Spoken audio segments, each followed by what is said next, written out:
Le Grand Matin Sud Radio. L'enquête de la matinée. Et cette enquête avec le titre de ce livre, puisqu'on vous a envoyé votre titre, pardon, Erwan Devez, merci d'être avec nous. Le pouvoir rend-il fou ? Vous êtes plus de 80% à dire que oui. On en parle avec vous, donc vous êtes dirigeant fondateur de Neuroperformance Consulting, consultant en neurosciences et management, auteur de ce livre Le pouvoir rend-il fou aux éditions Larousse. En face de vous, Frédéric Fougera, bonjour. Bonjour. Vous êtes communicant, essayiste, vous avez dirigé plusieurs cabinets exécutifs politiques et auteur du livre Un dire comme n'est pas un démocrate aux éditions Bréal. Et nous avons aussi Olivier Roucan. Bonjour. Bonjour. Politologue, constitutionnaliste, auteur du livre En finir avec le président, édition François Bourin avec nous. Et bien sûr, vos appels au 0826 300 300. Et en majorité sur les réseaux sociaux, vous vous dites que oui, effectivement, le pouvoir rend complètement fou, quel que soit le métier, que ce soit un patron, un média ou finalement un politique. Oui. Oui, le pouvoir, il y a Patrick qui résume bien, il dit le pouvoir est grisant et certains s'en brûlent les ailes. C'est vrai, donc c'est toute la difficulté, et tous les trois vous connaissez parfaitement en fait ce sujet. Tout d'abord, ce qu'il faut dire, le point de départ, Cécile, de votre livre, Erwan Devez, c'est que vous avez étudié aussi toute ce côté scientifique aussi du cerveau. Avant de voir évidemment comment il va y avoir, comment suivra le comportement psychologique, si je puis dire. Oui, parce que vous dites que finalement on commence à comprendre le fonctionnement du cerveau. Oui, et dans ces histoires de leadership en fait et de pouvoir, j'ai l'impression que le cerveau c'est le grand absent. C'est le grand absent de la scène, c'est-à-dire que finalement le cerveau c'est notre chef d'orchestre qui préside à nos pensées, nos décisions, nos modes de coopération.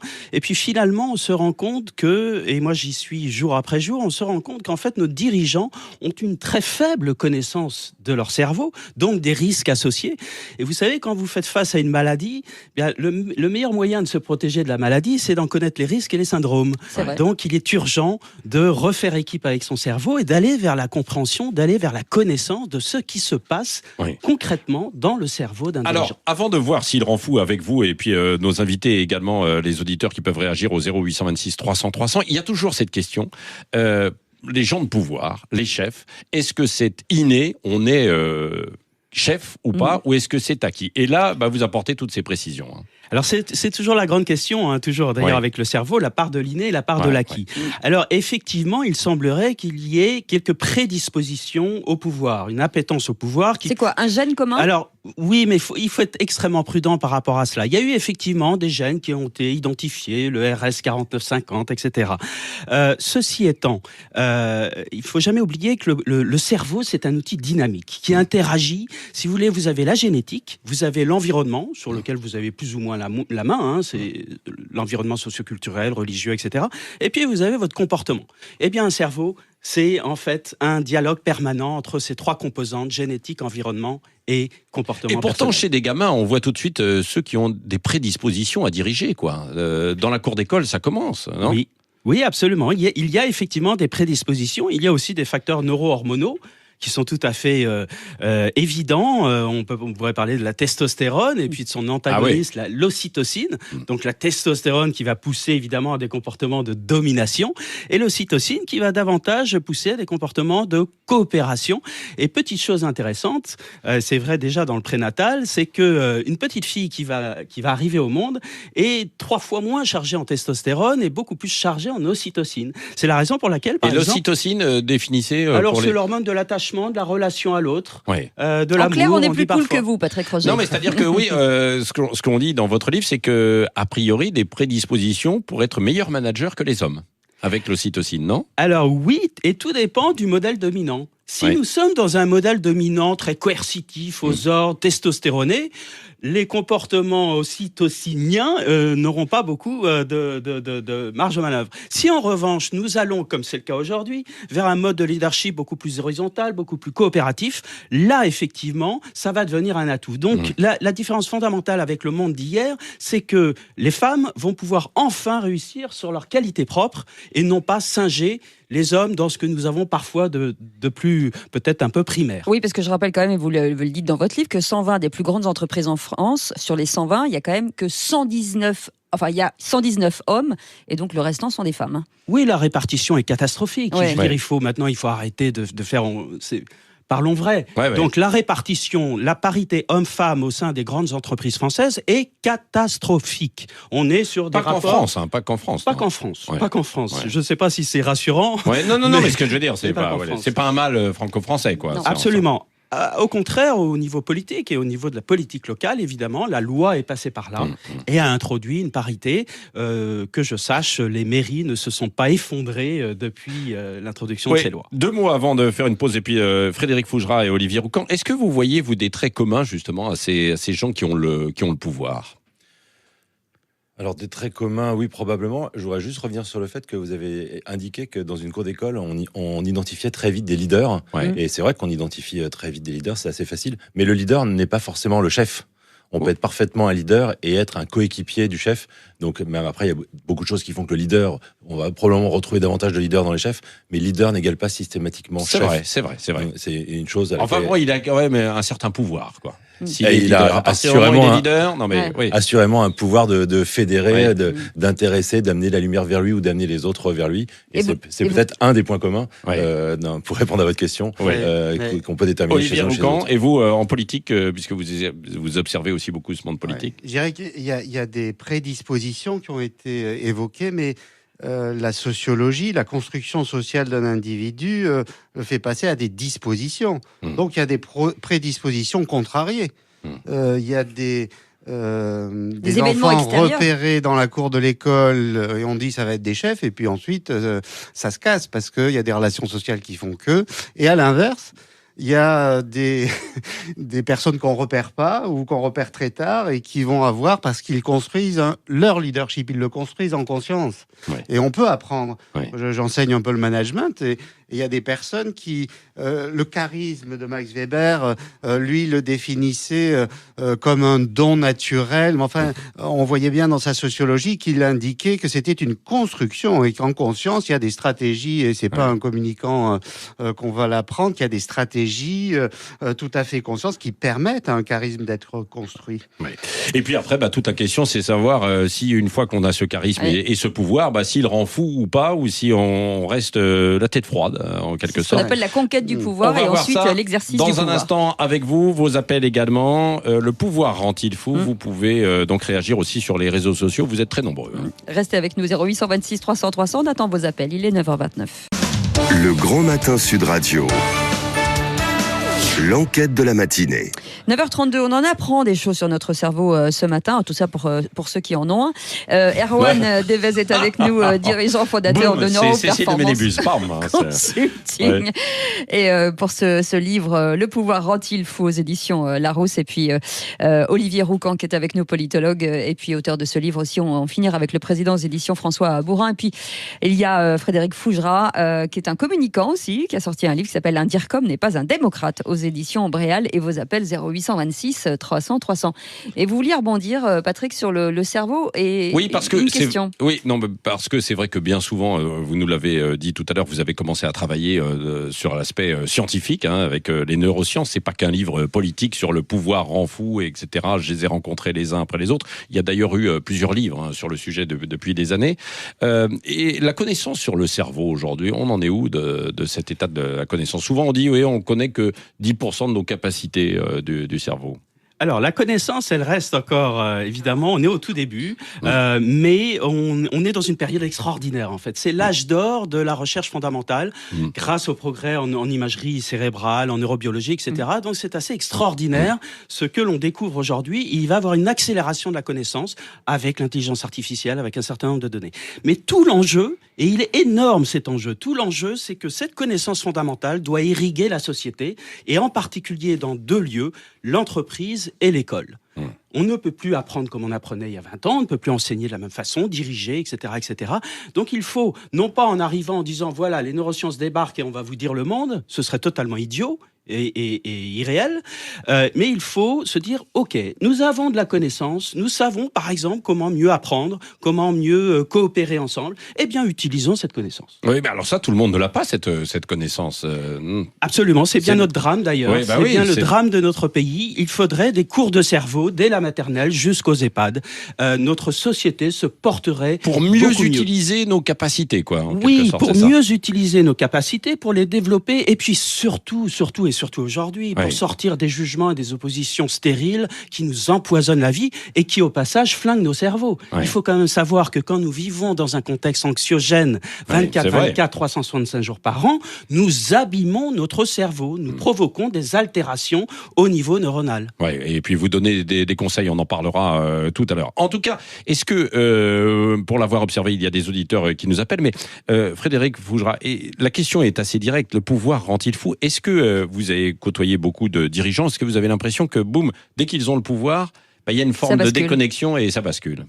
Alors, la déconnexion, c'est certainement le principal problème, mais qui arrive peut-être un petit peu en second. Oui. Moi, pour répondre à savoir si le pouvoir rend fou ou pas, je dirais oui. Oui, le pouvoir, parce que le pouvoir, ça isole, parce que le pouvoir, ça rend beau, et parce que le pouvoir, ça autorise. Ouais. Donc ça isole, parce que tout d'un coup, il faut se créer une protection. Mais cette protection, ça peut devenir donc une cour. Et les courtisans, il n'y a rien de plus dangereux pour vous déconnecter. Et c'est le début. Le pouvoir, ça rend beau. Parce que tout d'un coup, vous bénéficiez d'une certaine séduction. Vous savez que ce n'est pas la vôtre. On bénéficie d'un certain charme, tout à coup. Et voilà.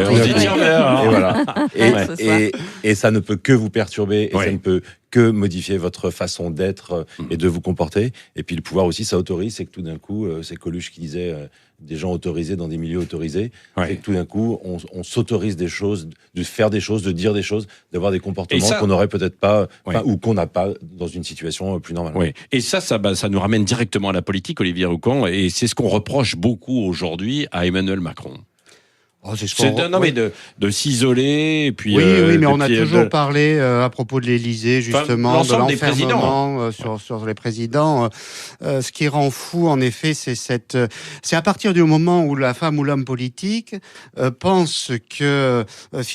il croit lui-même au mythe de l'homme ou de la femme providentielle. À partir du moment où il y croit, il bascule dans une forme de folie, l'oubrise, parce que il pense en effet qu'il est le seul, finalement, titulaire de ce pouvoir et qu'il puise en lui-même ou en elle-même les ressources essentielles. Il est poussé aussi par des élections ou par du fanatisme de certains qui l'acclament. Sa victoire est souvent le fruit du hasard, en fait, tout autant que de son talent. Il y a son talent, mais il y a le hasard, il y a le contexte. On l'a bien vu. On n'est jamais élu par hasard, si ? On n'est jamais élu par hasard. Il y a un contexte qui est de moins en moins gérable à l'avance. On le voit bien. Repensons à cette élection de 2017. Il y a un talent. Mais il y a également un contexte.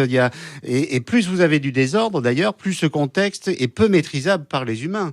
Les interactions ne sont pas anticipées. Elles sont vécues au jour le jour. À partir de ce moment-là, si on arrive au pouvoir et qu'on oublie la part de contexte, la part sociale, qu'on ne maîtrise pas, alors on bascule dans une forme de folie où on croit qu'on est la source de tout, c'est le démiurge, c'est le créateur du monde. Justement, dans cette conquête justement du pouvoir, est-ce que finalement on perd à un moment donné le contrôle de son émotionnel ? C'est-à-dire que dans la conquête du pouvoir, oui, et après, on perd l'empathie qu'on avait dans cette phase de séduction. Oui, absolument, ce sont deux phases qui sont distinctes. Pendant la conquête du pouvoir, vous êtes dans la séduction, vous êtes dans l'écoute, dans l'empathie, dans l'altruisme, et donc vous allez développer au niveau neuronal un certain nombre de qualités associées. Une fois que vous arrivez au pouvoir, il y a, et c'est très humain, je veux dire, faut pas se cacher, c'est très humain, il y a une forme de relâchement, et en fait, il semblerait que, vous savez, nous avons tous un système neuronal miroir. Pour résumer, ce sont les neurones de l'empathie. Il semblerait que pendant la conquête, ce système est très actif, et il s'effondre au moment de l'arrivée en fonction. Ce qui explique les dysfonctionnements et parfois les soucis de nos présidents et de nos hommes de pouvoir. Donc effectivement, en fait, ce que disait Frédéric tout à l'heure est très juste. En fait, le cerveau d'un homme ou d'une femme de pouvoir, il est écartelé en permanence entre de la jouissance, le plaisir, la domination et de la souffrance, l'isolement, la paranoïa, la surcharge cognitive. Donc il faut savoir gérer ça. Est-ce que c'est pas propre à tout individu ? Oui, à son niveau, cette dialectique. Oui, sauf que c'est exacerbé, évidemment, en haut de la pyramide. Quand on atteint les hautes sphères, qu'on soit grand patron ou politique ou sportif, en fait, de haut niveau, qui commence aussi à avoir du pouvoir, en quelque sorte. Mais c'est bien l'affaire de tous, c'est ça qui est intéressant. C'est Montesquieu qui disait que c'est une expérience éternelle que tout homme qui a du pouvoir est porté à en abuser. Nous sommes tous... passible de ces dysfonctionnements. Oui. Frédéric Fougera, vous vouliez ajouter quelque chose? Oui. Juste sur la fonction de présidence de la République, il y a un excellent livre qu'on peut lire ou relire qui s'appelle Le pouvoir et la vie, en 2 tomes, qui a été écrit par Valéry Giscard d'Estaing, pour relater ces 7 années à l'Élysée. Et il débute son livre en expliquant que je viens d'être élu président de la République, je suis le pouvoir. Ce ne sont pas exactement ces mots, mais c'est ce qu'il dit. Je suis le pouvoir, j'ai la fonction suprême et je sors de l'Élysée. Et là, quelqu'un m'explique que je ne peux pas sortir de l'Élysée.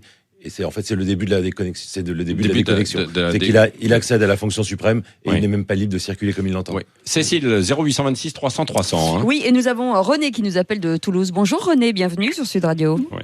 Bonjour Cécile, bonjour Patrick, bonjour à vos invités.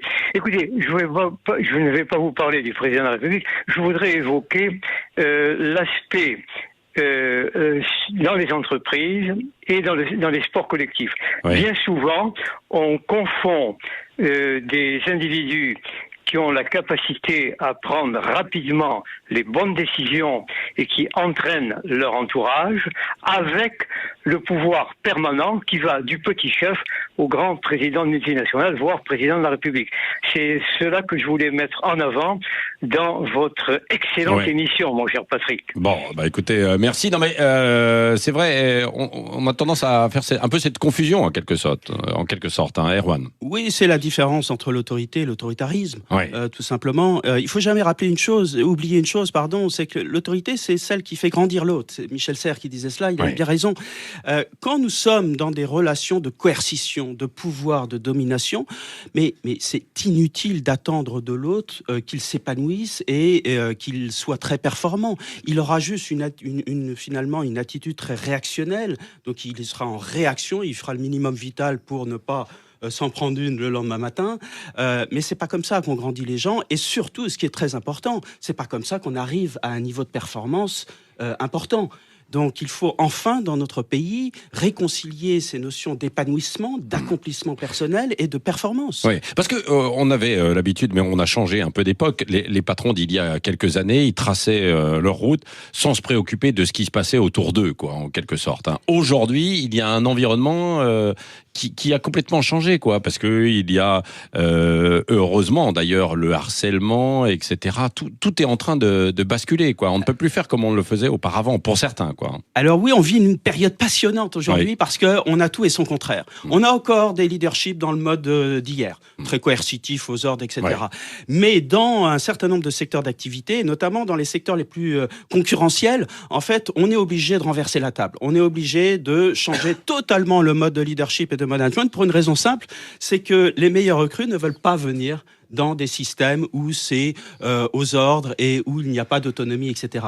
Donc on a la chance de vivre dans une période assez exceptionnelle, mais et notamment en politique, mon voisin le dira beaucoup mieux que Olivier moi. Roucan, on a beaucoup de contradictions aujourd'hui. On a des modes de leadership très testostéronés justement qui marquent beaucoup de points. Est-ce que, par exemple, quand on prend les gilets jaunes aujourd'hui, parce que est-ce qu'il faut forcément des leaders? Quand on voit les gilets jaunes, il n'y a pas vraiment de chaîne de commandement. Est-ce que ça, c'est vraiment un souci? Parce que il aurait fallu un leader, par exemple, pour les gilets jaunes? Les Gilets jaunes, en fait, c'est un mouvement très intéressant, en fait, au niveau de la psychologie collective et sociale. La meilleure idée des Gilets jaunes, c'est les Gilets jaunes. Vous savez, quand vous avez, en fait, un uniforme, vous avez un processus de désindividuation qui se propage, en fait. Ça veut dire quoi? Ça veut dire qu'en fait, vous avez beaucoup moins de sentiment de responsabilité personnelle. Vous pouvez donc parfois agir outrageusement. Et puis, vous avez un sentiment d'appartenance qui est très fort. Et on l'a bien vu lors de la crise des Gilets jaunes, il se passait au moins autant de choses autour des ronds-points, en termes de fraternité, de solidarité, qu'au niveau purement politique. Mais tôt ou tard, effectivement, une structure aussi éclatée, aussi horizontale, a besoin d'un leader ou d'un chef. Ce qu'on disait tout à l'heure, Frédéric Fougera. Parce que vous dites que, oui, on ne peut plus raisonner comme auparavant de manière coercitive, etc. Mais il faut quand même un minimum d'ordre, quoi, pour que ça fonctionne, non? Et absolument. Et in fine, il faut prendre des décisions. Oui, c'est ça. Il faut quelqu'un qui tranche, Frédéric Fougera. La capacité de l'homme ou de la femme de pouvoir, c'est la capacité de savoir décider, d'être capable de décider, d'assumer une décision. Dans le mouvement des Gilets jaunes, il y avait cette contradiction ou finalement ce complément.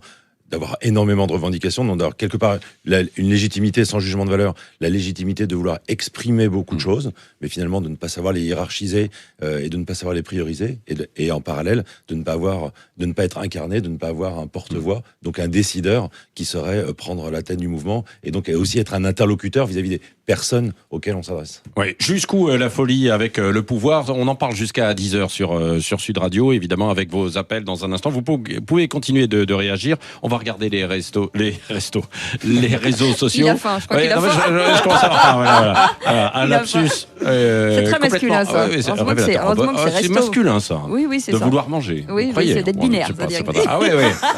Bon, on va voir. Est-ce que dans un instant, le pouvoir de demain va appartenir aux femmes? Question que l'on va poser également à Erwan Devez et puis Frédéric Fougera, Olivier Roucan, nos invités jusqu'à 10h. Et vous appelez au 0826 300 300. On vous attend, il est 9h45.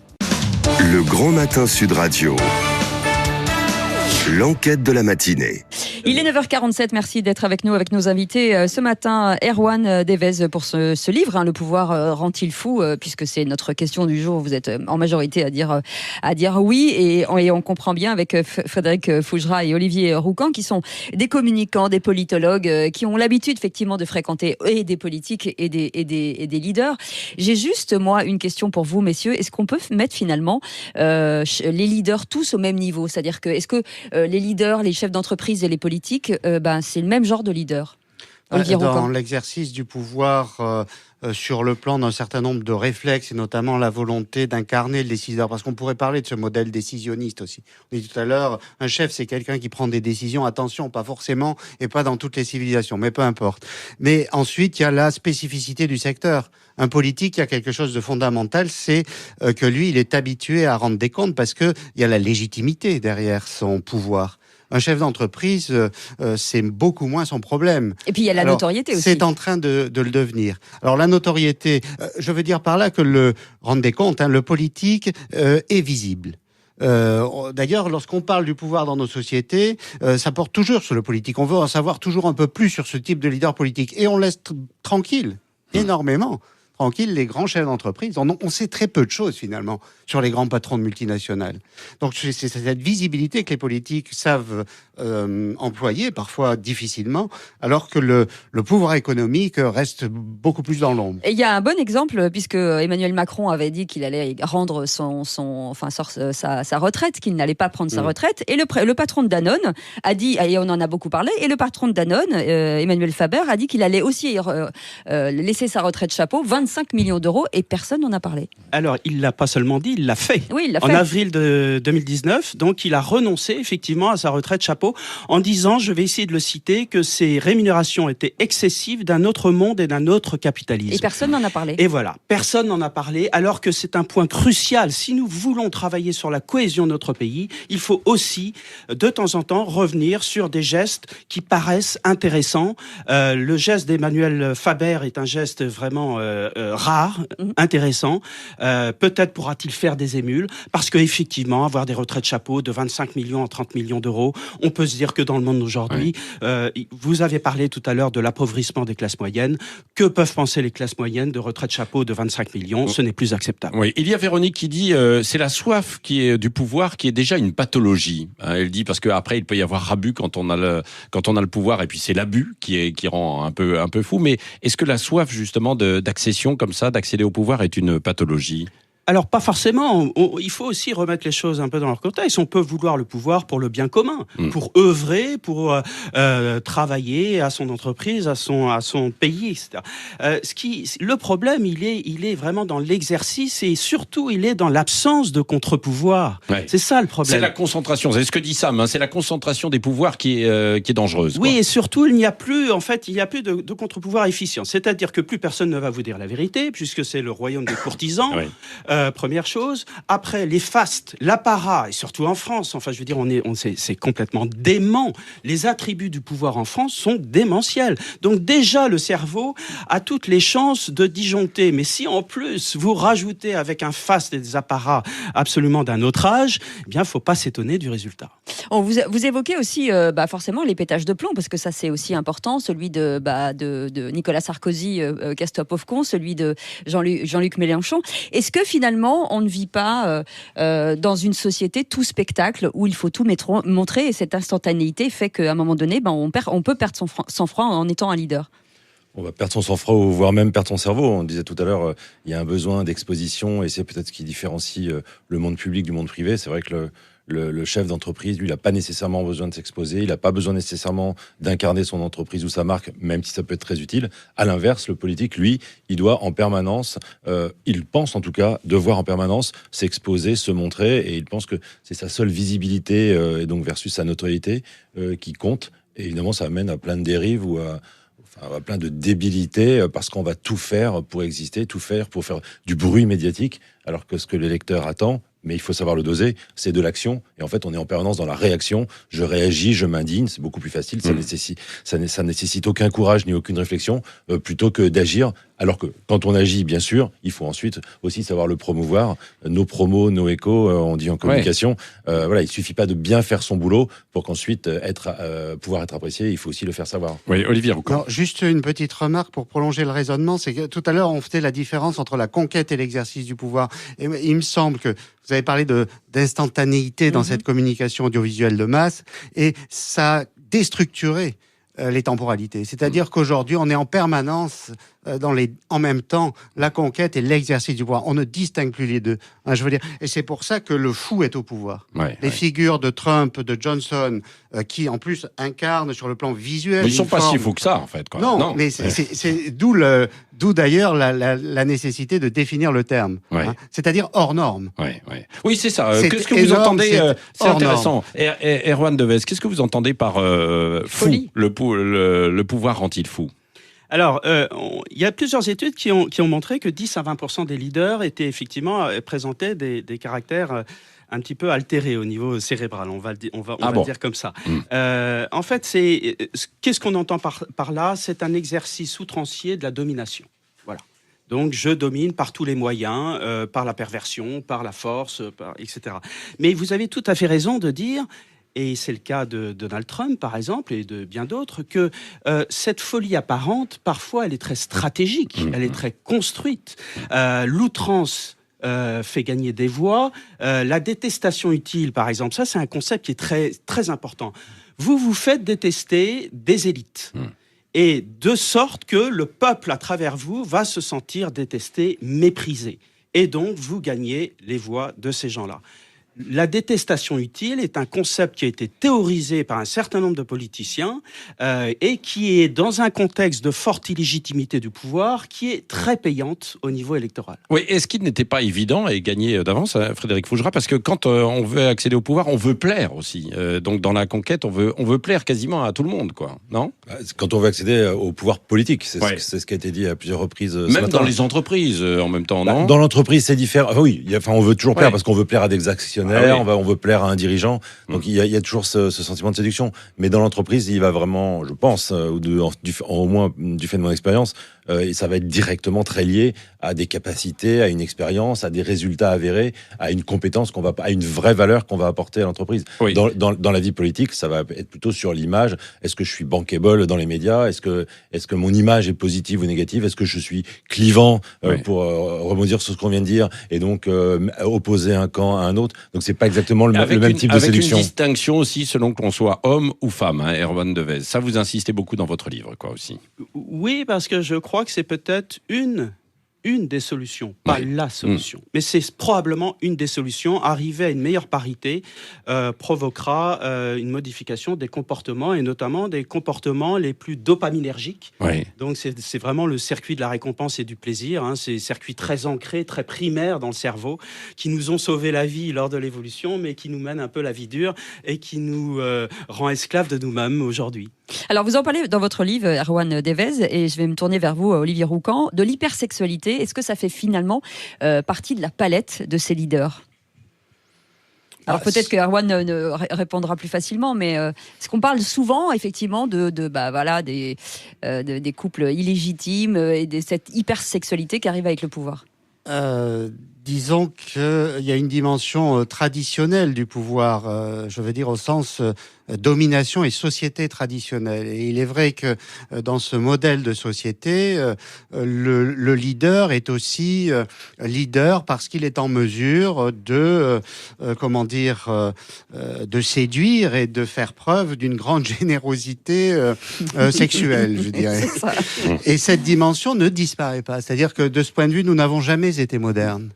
Et dans cette notion de folie, il y a aussi la vie nocturne, je veux dire, et toute cette traînée de poudre et de pourpre qui entoure le pouvoir. C'est-à-dire qu'on aime bien que derrière cette notion de pouvoir, il y ait du licencieux. Oui.